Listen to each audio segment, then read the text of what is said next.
Truf Truf je firma koja se bavi preradom vojvođanskog tartufa. O tartufima u Srbiji se malo zna, a mi smo veoma pogodno podneblje za ovakvu specifičnu gljivu. Neka saznanja do kojih sam došla su ta da je naša gljiva najslađa i najaromatičnija na svetu. To me je podstaklo da krenem u avanturu potrage za tartufima.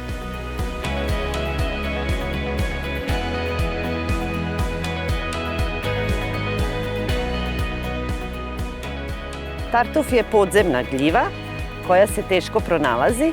U tome su mi pomogli moji psi koji su posebno obučeni za takvu vrstu lova.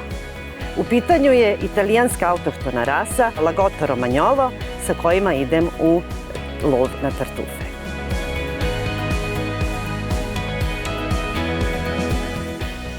Spakovala sam vojvođanski tartuf, prilagodila naše domaće ukuse i dobila sam premium proizvod.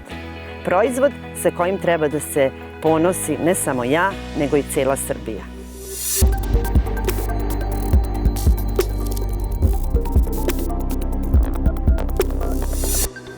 Tehnološki izazov je bio najteži, zato što se malo zna o preradi tartufa.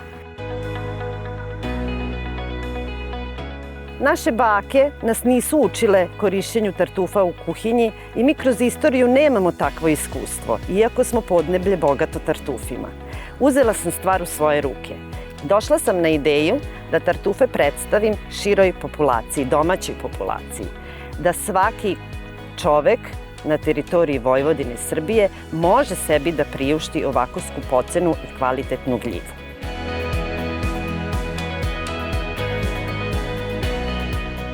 Na tom putu sam napravila inovativne proizvode uz puno truda, puno ulaganja i puno znanja koje sam posuđivala od ljudi koji su stručni u tom poslu.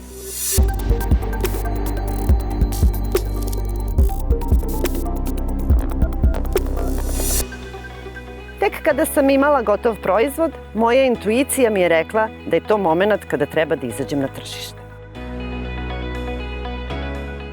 Sve je krenulo spontano, spojilo se sve.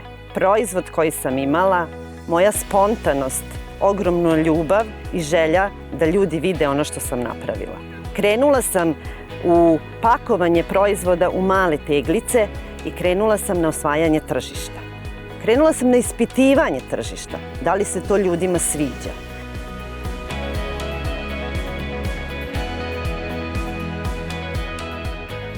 Korisnici koji su probali moje proizvode bili su više nego oduševljeni. Ja sam bila presrećna. To je put kojim treba da idem.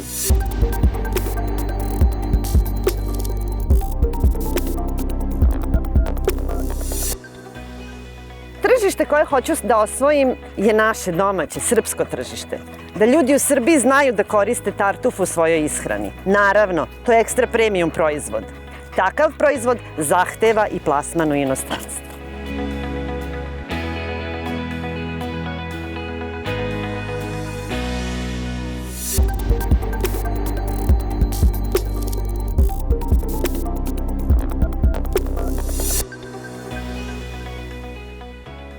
Srbija je inovativna zemlja. Imamo divne mlade ljude koji su puni ideja. Treba strast da ih vodi ka ostvarenju svog sna. Želim da im kažem da se ne boje, da hrabro grabe napred ka ostvarenju svog cilja, jer samo tako će biti srećni i uspešni. U Srbiji postoje ljudi koji imaju sluh za te stvari. Srećno!